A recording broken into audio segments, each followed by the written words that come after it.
Compte-rendu de la 23e réunion ordinaire du Conseil des ministres.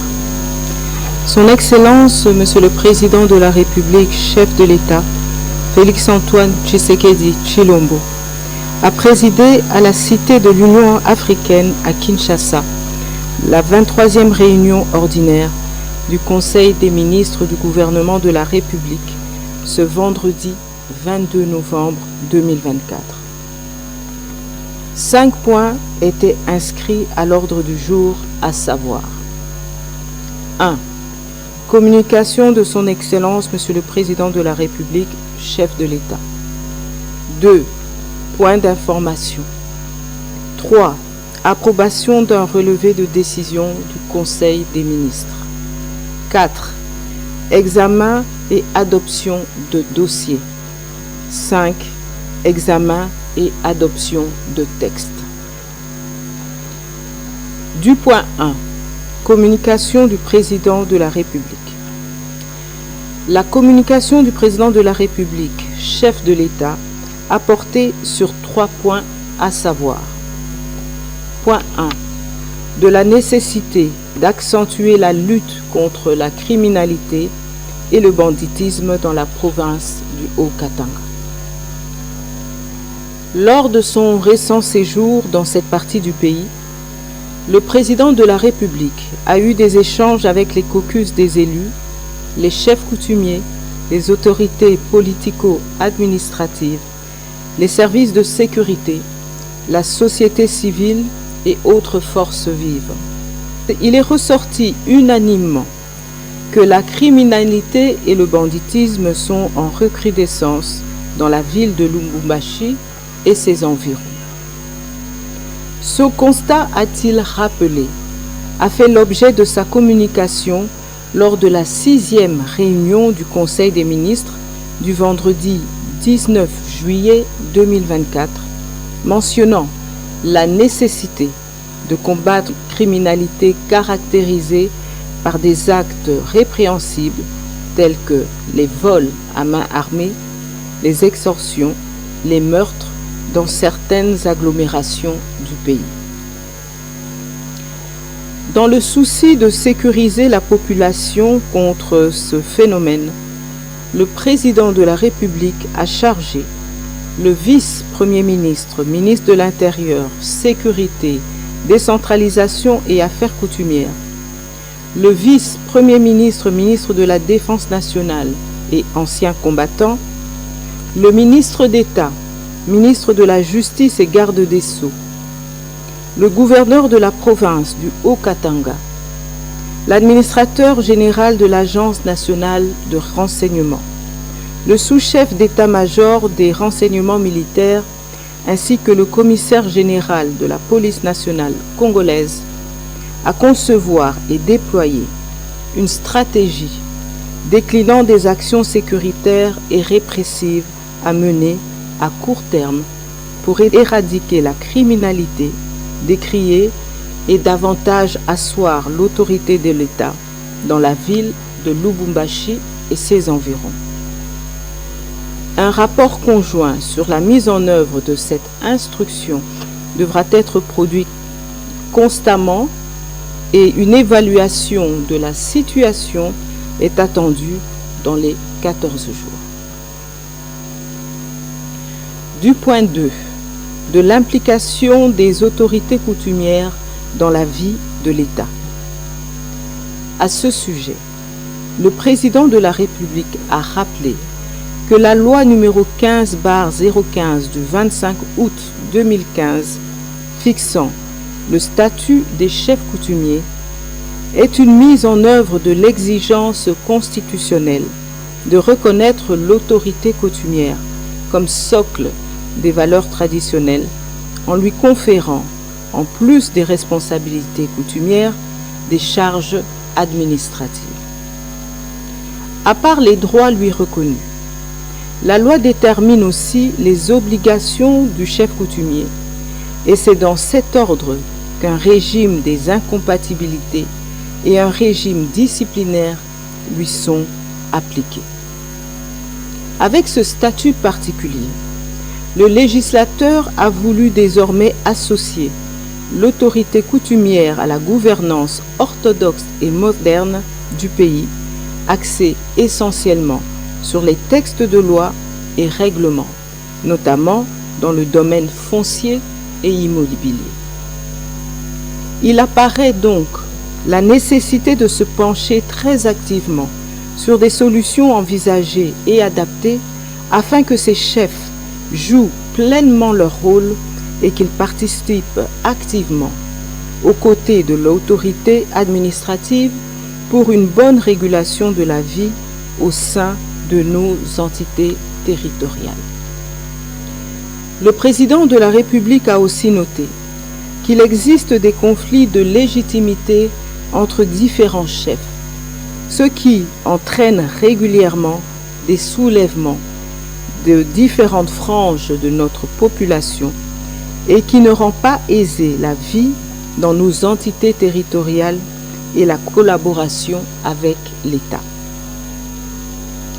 À ce sujet, il a encouragé la démarche déjà initiée par le ministère de l'Intérieur, Sécurité, Décentralisation et Affaires coutumières pour rencontrer cette question et il a en même temps engagé le vice-ministre de l'Intérieur en charge des questions coutumières dans une démarche plus pragmatique et légale et assez urgente afin que nos communautés locales ne soient plus victimes des égos de certains individus.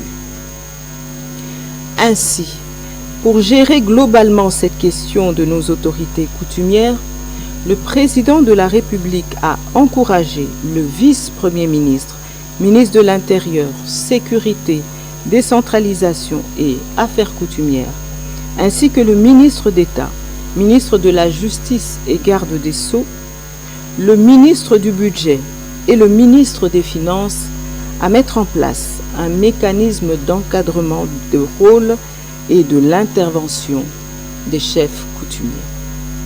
Un rapport est attendu à ce sujet dans les 2 mois. Du point 3 de la transformation agricole sur le site de Kanyama-Kasese. Lors de son itinérance, le président de la République a constaté à l'étape de Kanyama-Kasese une transformation de l'activité agricole par le service national au travers de vaillants bâtisseurs de la nation. Il a salué ce programme qui prouve qu'un encadrement bien coordonné produit des résultats et que la réinsertion dans la vie active est possible. Le président de la République a mentionné que dans l'adresse du coordonnateur du service national, ce dernier a décliné les réalisations et des actions en perspective qui permettront d'atteindre dans les années à venir des résultats plus satisfaisants pourvu que certains préalables soient vidés. D'où la nécessité de lui accorder des ressources supplémentaires pour emblaver davantage de superficie en termes d'équipements agricoles, séchoirs, silos modernes, tracteurs adaptés et des ressources d'énergie adéquates et que les conditions des agents soient améliorées pour avoir une bonne transformation des produits récoltés. Le président de la République a ainsi chargé, sous la coordination de la Première ministre, le vice-premier ministre de la fonction publique et modernisation de l'administration et innovation du service public, le ministre de l'Agriculture et Sécurité alimentaire, le ministre des Ressources hydrauliques et électricité, le ministre des Finances ainsi que le ministre d'État, ministre du Budget, à se pencher activement et de faire rapport d'ici la fin du mois de décembre. Il a insisté pour que ce programme soit dupliqué dans les différentes provinces en bonne coordination avec les gouverneurs de province. Point 2. Point d'information. Point 2, alinéa 1. État et administration du territoire. Au nom du vice-premier ministre, ministre de l'Intérieur, Sécurité, Décentralisation et Affaires coutumières en mission, le vice-premier ministre, ministre de l'Économie nationale, a présenté au Conseil le rapport sur l'État et l'administration du territoire national. L'état d'esprit de la population au cours de la semaine qui s'achève demeure calme et a été marqué par la mission d'itinérance effectuée par le chef de l'État dans les provinces du Haut-Katanga et du Haut-Lomami.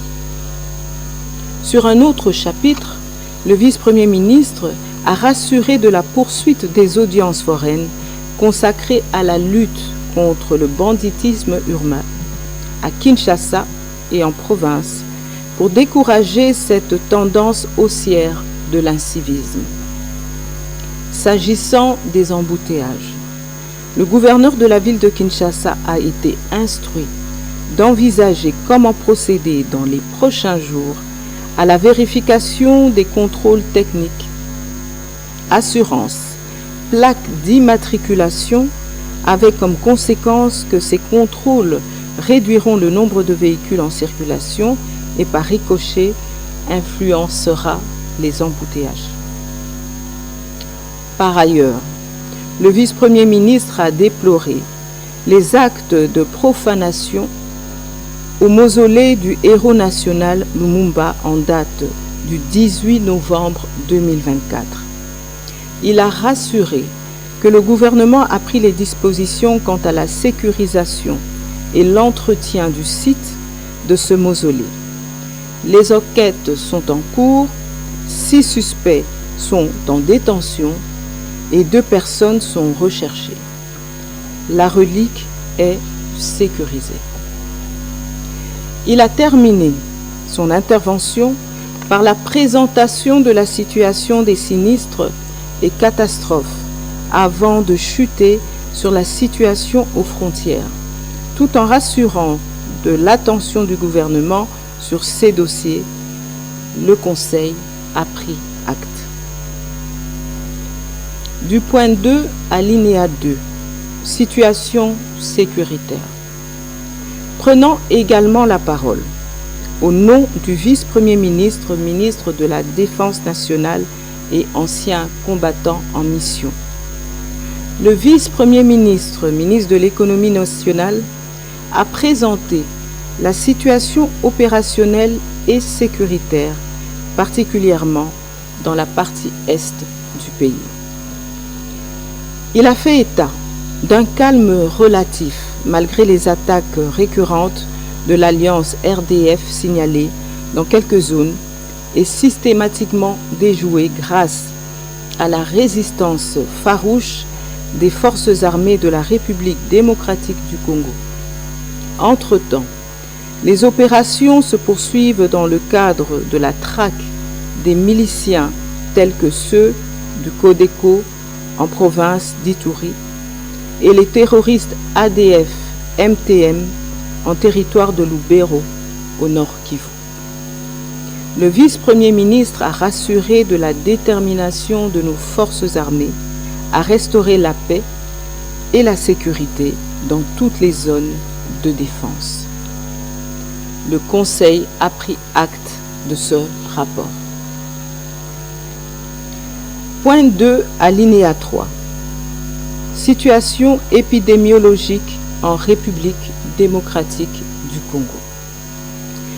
Intervenant au nom du ministre de la Santé publique, Hygiène et Prévoyance sociale, la ministre de la Culture, Arts et Patrimoine a présenté le tableau épidémiologique en République démocratique du Congo.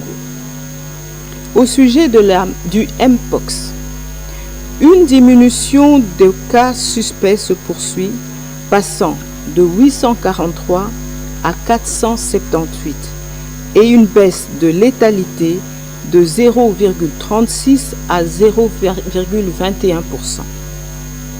Cela s'observe depuis 3 semaines consécutives, avec une amélioration importante du taux de testing global indiquant qu'à la 46e semaine, 21 095 échantillons prélevés et analysés sur 30 654 cas investigués, soit 68,8% contre 65,3% à la 45e semaine.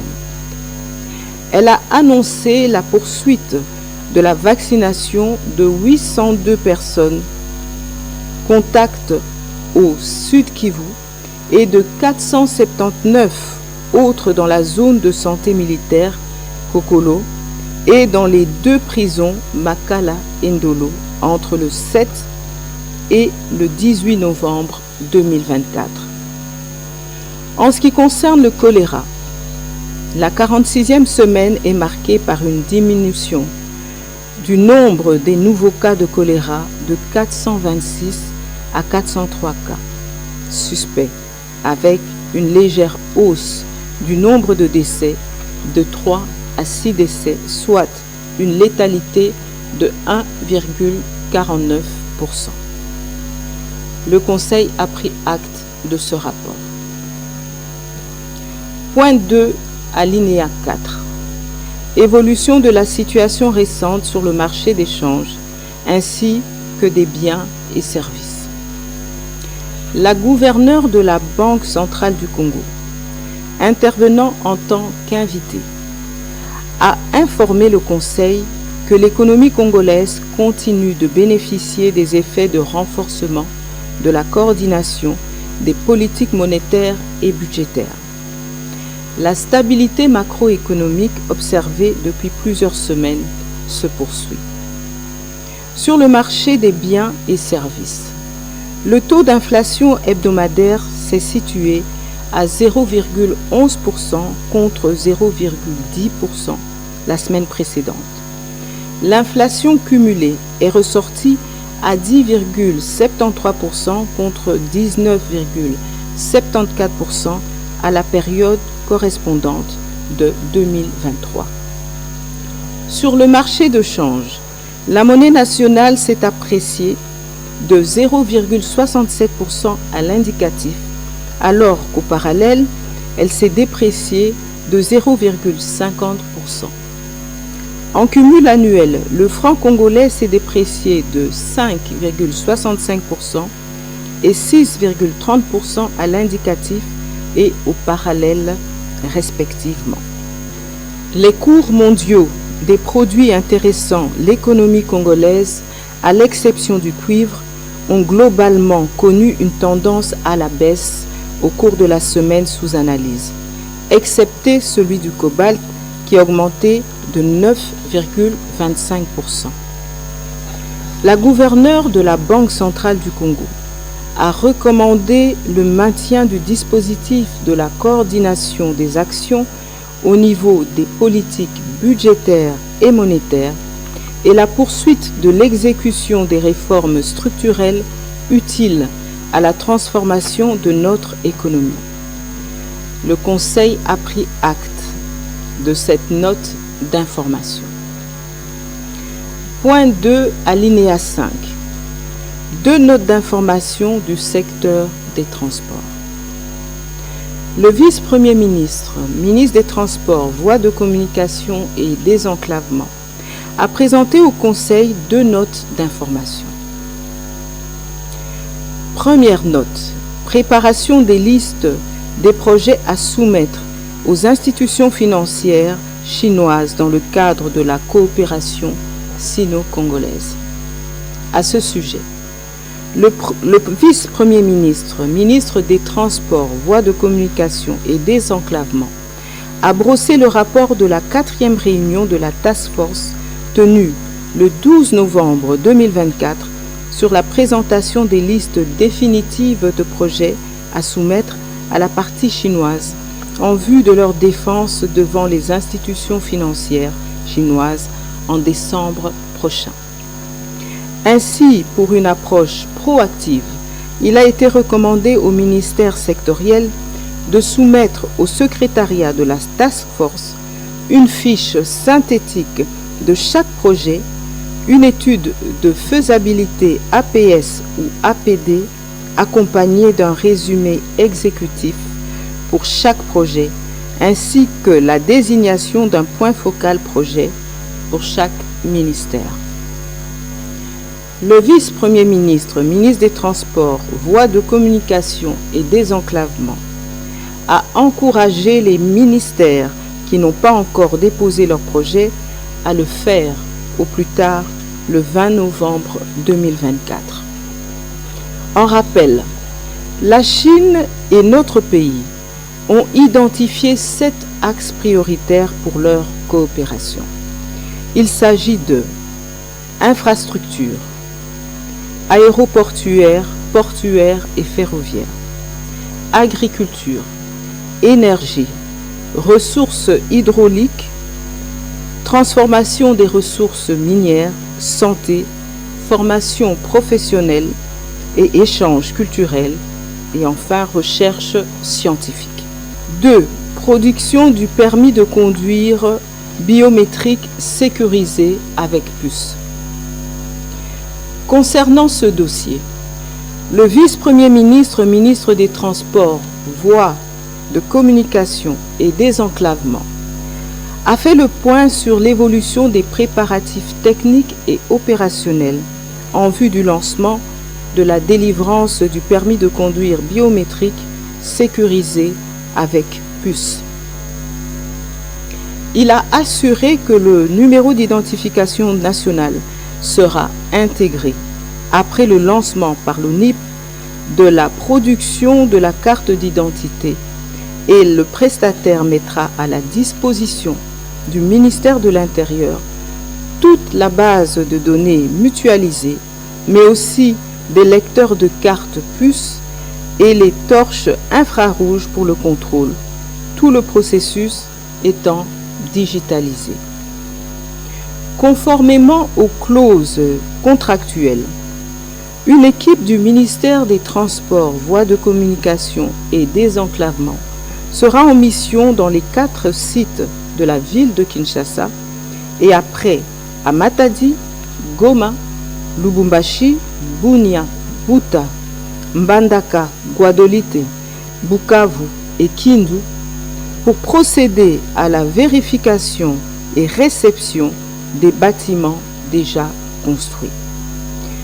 Le Conseil a pris acte de ces notes d'information. Point 2, alinéa 6. Rapport des descentes effectuées sur les sites ciblés à problème. La ministre d'État, ministre des Affaires foncières, a fait le point au Conseil du rapport de différentes descentes effectuées sur les sites ciblés à problème à travers la ville de Kinshasa. Il s'agit respectivement de Majestic River. Sur cet espace bordant le fleuve Congo, il y a la construction d'une marinade Majestic River et d'autres constructions en cours. Pour gagner de l'espace, les constructeurs procèdent au remblayage du lit du fleuve. Bien que disposant des documents ayant donné lieu à ces travaux, une suspension provisoire des travaux d'extension de la marinade a été ordonnée en attendant une enquête des services de l'urbanisme et un arrêté rapportant l'arrêté de désaffectation de cet espace a été pris par le ministre de l'Urbanisme et Habitat, suivi de l'annulation du certificat d'enregistrement de la société Estagri. B de Ngalema. Ce site a fait l'objet de désaffectation par des arrêtés pris par les ministres de l'urbanisme des gouvernements précédents. Et sur base de ces textes, des parcelles ont été créées et attribuées aux particuliers et certains disposent des titres établis conformément à la loi. Malheureusement, il est constaté d'une part que les constructions sont érigées sur une frontière avec un État voisin et d'autre part, certains occupants ont construit à des distances non réglementaires du cours d'eau et des ouvrages de la Régie des eaux en violation de la loi numéro 73/021 du 22 juillet 1973 portant régime général des biens, régime foncier immobilier et régime de sûreté. La loi du 31 décembre 2015 relative à l'eau et l'arrêté interministériel du 29 octobre 1993 portant application de la réglementation sur les servitudes. En solution intermédiaire, il a été demandé aux conservateurs des titres immobiliers concernés et aux chefs de cadastre de suspendre la délivrance des titres sur des parcelles de terre se trouvant sur cet espace, en attendant qu'une solution définitive soit portée par le gouverneur. Usine de captage et de traitement d'eau de la Régie des eaux de Ngaliema. Des instructions ont été données à l'administration de la circonscription foncière de Ngaliema de s'abstenir de lotir, d'attribuer des titres sur ces espaces. Cercle hippique de Kinshasa. Des travaux de construction d'un grand immeuble se font à l'entrée de ce site et sur l'emprise de la route, causant de nombreux désagréments et des incommodités pour le voisinage. Bien que le constructeur possède des titres lui permettant de construire sur cet espace, une suspension des travaux a été décrétée en attendant que des investigations plus poussées soient effectuées par les services du ministère de l'Urbanisme et Habitat.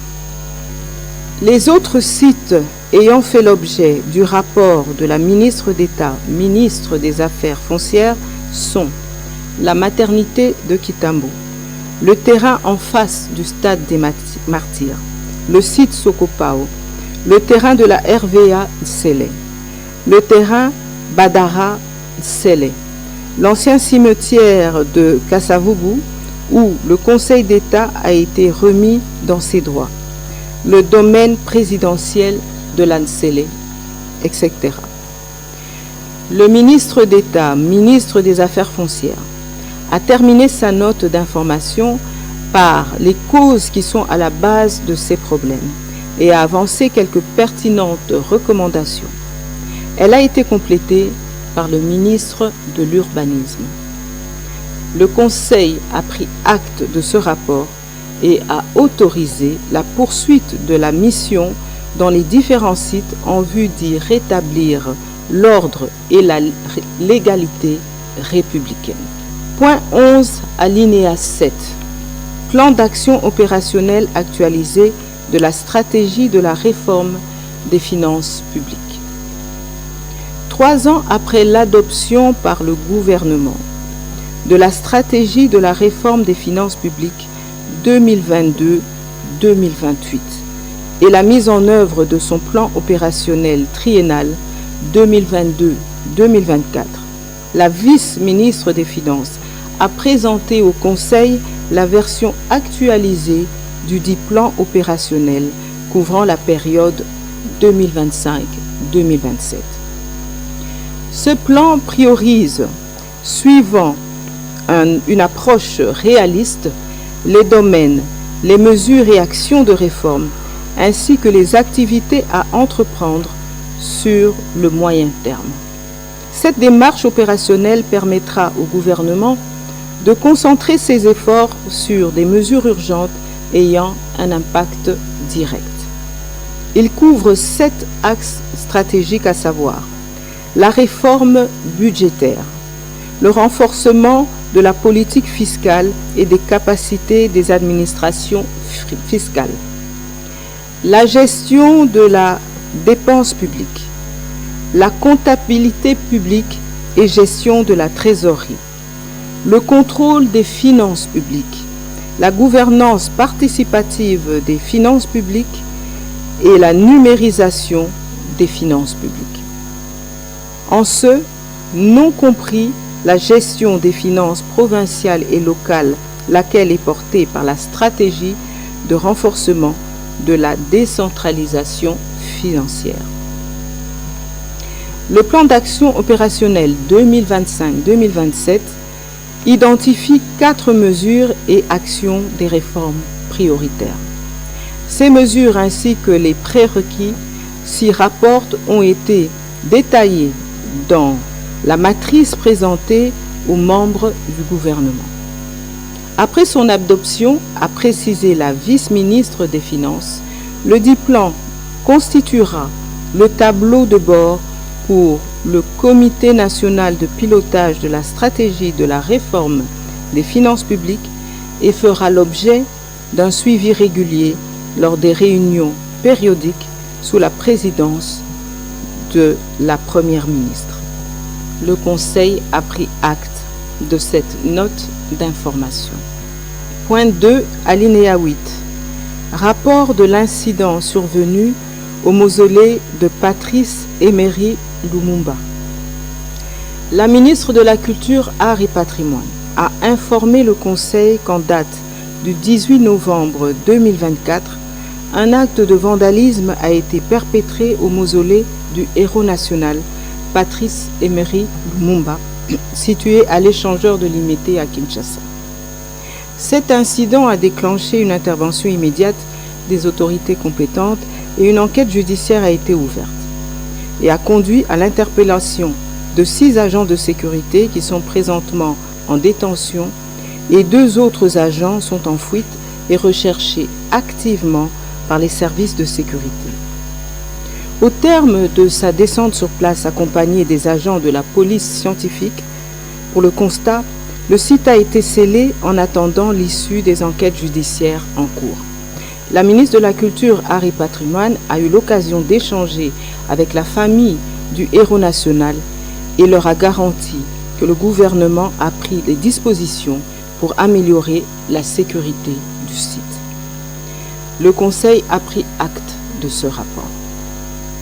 Point 2, alinéa 9. Célébration de la Journée internationale des personnes vivant avec handicap. La ministre déléguée près le ministre des Affaires sociales, Action humanitaire et solidarité nationale chargé des personnes vivant avec handicap et autres personnes vulnérables, a informé le Conseil de la célébration de la Journée internationale des personnes vivant avec handicap le 3 décembre 2024. Compte tenu de la situation en République démocratique du Congo, elle a indiqué que cette journée sera célébrée sous le thème Révision constitutionnelle et autres réformes institutionnelles, impact et perspectives sur l'inclusion sociale des personnes vivant avec handicap. Une réflexion nationale sera lancée à cet effet et des propositions seront faites à ce propos le jour de la célébration. Le Conseil a pris acte de cette note d'information. Point 3. Approbation d'un relevé de décision. Les membres du Conseil ont approuvé un relevé des décisions prises lors de la 22e réunion ordinaire du Conseil des ministres du vendredi 15 novembre 2024. Point 4. Examen et adoption de 3 dossiers. Point 4, alinéa 1.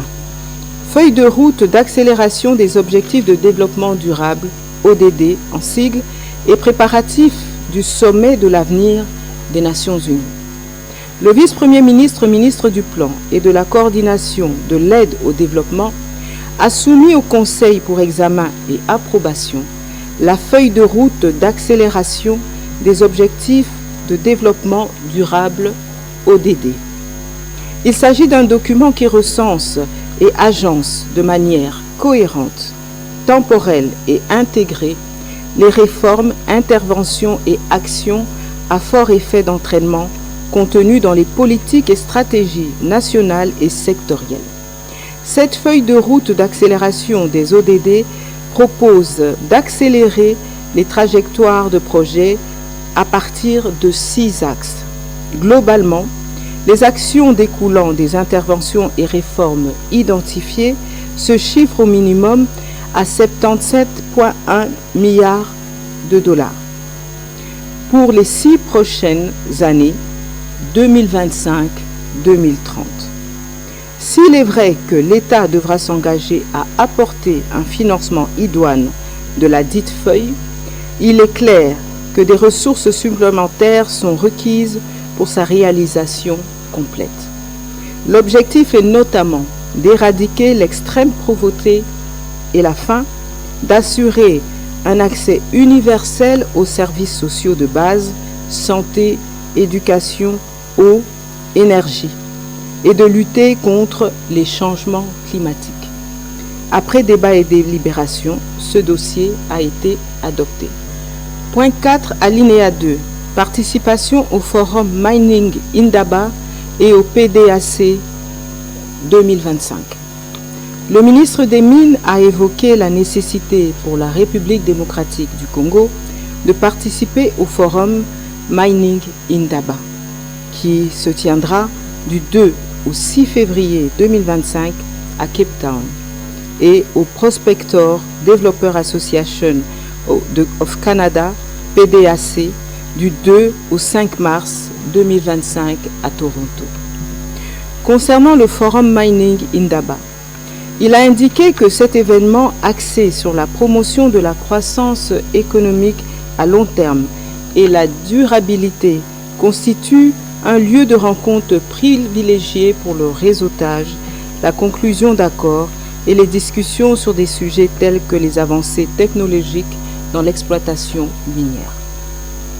La prochaine édition du Mining Indaba réunira près de 10 000 participants, dont 1200 opérateurs majeurs de l'industrie minière et 1500 investisseurs autour du thème « Préparer l'exploitation minière africaine à l'avenir dès aujourd'hui ». Et la République démocratique du Congo exposera, entre autres, sur l'installation d'une exposition au pays. Quant aux assises du PDAC, le ministre des Mines a précisé qu'en y prenant part, notre pays vise à capitaliser l'audience de cette rencontre pour exploiter les opportunités d'accroître ses capacités de réaliser l'intensification de la recherche géologique préalable au processus crucial de certification des réserves minérales. Considérant sa fertilité géologique et minière, la RDC, pays solution appelée à jouer le rôle central au regard des enjeux stratégiques inhérents à la course pour l'approvisionnement en minéraux critiques d'une part et des défis contemporains en lien avec le changement climatique de l'autre, ne peut manquer à cet événement. Après débat et délibération, le Conseil a adopté ce dossier. Du point 4 alinéa 3. Évolution des actions de l'État dans la société Ségus SA. Le ministre du portefeuille a soumis au Conseil le dossier relatif à l'évolution des actions de l'État dans la société d'exploitation du guichet unique intégral en République démocratique du Congo, Ségus CA, et à la fin de la concession. Il a fait observer que compte tenu de l'exécution tardive du contrat de concession amorcé en 2016 et les ajustements pris en charge par 2 avenants successifs, il y a lieu de considérer que la fin de la concession n'interviendra qu'en 2026, année au cours de laquelle l'État congolais deviendra actionnaire unique de la Ségus avec 100% des parts et devra décider du mode de gestion, soit en restant actionnaire unique, soit en s'ouvrant à d'autres partenaires privés. L'enjeu est d'éviter que la société Ségus SA ne trouve de prétexte pour retarder la réalisation parfaite de ses engagements selon les termes convenus dans l'avenant numéro 2 d'une part, et d'autre part de permettre au gouvernement de s'assurer de la bonne maîtrise technique et de la gestion de la société après son départ. Pour ce faire, il revient au gouvernement de s'assurer en 2026, par le truchement du ministère du Commerce extérieur, du respect des engagements pris et au ministère du Portefeuille de prendre en charge dès à présent les aspects relatifs au mode de gestion de la société. Après débat et délibération, ce dossier a été adopté. Point 5. Examen et adoption de 4 textes. Point 5, alinéa 1. Projet de loi portant programmation de la mise en œuvre de la réforme de la police nationale congolaise. Prenant la parole au nom du vice-premier ministre, ministre de l'Intérieur, Sécurité, Décentralisation et Affaires coutumières, le vice-premier ministre, ministre de l'Économie nationale, a soumis au Conseil le projet de loi portant programmation de la mise en œuvre de la réforme de la police nationale congolaise pour la période 2025-2029. En effet, ce texte porte sur la programmation des dépenses d'investissement, de prestations et de fonctionnement de la mise en œuvre de la réforme de la police relative au deuxième plan d'action quinquennal, actualisé en août 2024, comprenant 3 axes stratégiques orientés sur 10 résultats exprimant les changements attendus de la réforme de la police, à savoir le renforcement du cadre institutionnel, la professionnalisation de la police et la redevabilité qui inclut le dialogue et le partenariat police-population. Cette réforme s'inscrit dans le plan national stratégique de développement de la République démocratique du Congo, traduisant une vision à très long terme du développement à l'horizon 2050. En effet, le PNSD fixe pour l'action publique 7 orientations stratégiques principales, dont la première inscrit la réforme de la police dans les priorités de l'action gouvernementale en ces termes. Consolidation de la sécurité et de la démocratie pour les institutions fortes et stables et pour une meilleure gouvernance. À cet effet, le pays consolidera ses efforts pour affirmer l'autorité de l'État, renforcer la gouvernance tant politique qu'économique et améliorer l'efficacité des institutions publiques grâce à la mise en place d'une administration publique, d'une armée et d'une police efficace et dévouée. Après débat et délibération, le Conseil a adopté ce projet de loi. Point 5, alinéa 2. Projet du décret modifiant et complétant le décret fixant les statuts d'un établissement public dénommé Foire internationale de Kinshasa. Au nom du ministre du Commerce extérieur en mission, le ministre du Portefeuille a soumis au Conseil le projet du décret modifiant et complétant le décret fixant les statuts d'un établissement public dénommé Foire internationale de Kinshasa. En liminaire, il a rappelé que la FIKIN est un établissement technique qui doit agir sur toute l'étendue du pays.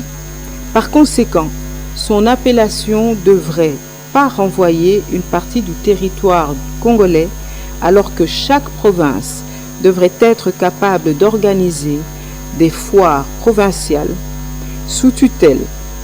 Or, la dénomination actuelle, à savoir Foire internationale de Kinshasa, tend à réduire et restreindre son champ d'action exclusivement sur Kinshasa.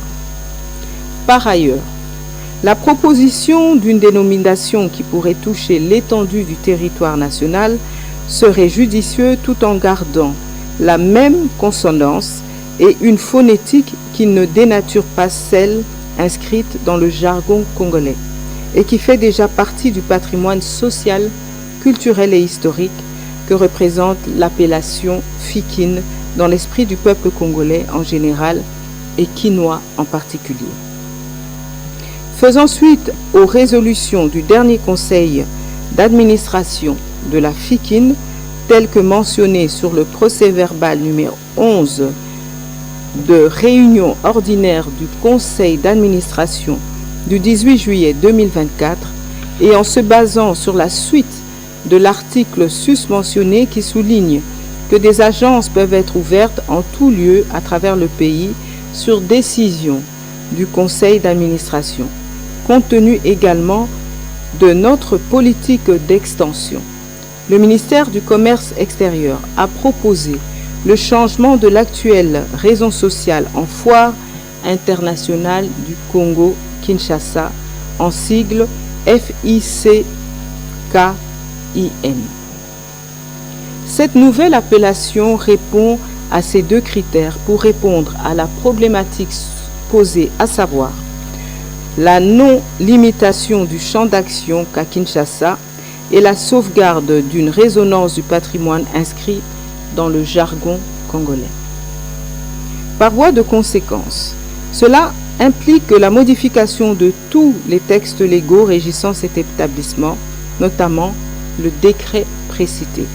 Après débat et délibération, le Conseil a adopté ce projet de décret. Point 5, alinéa 3.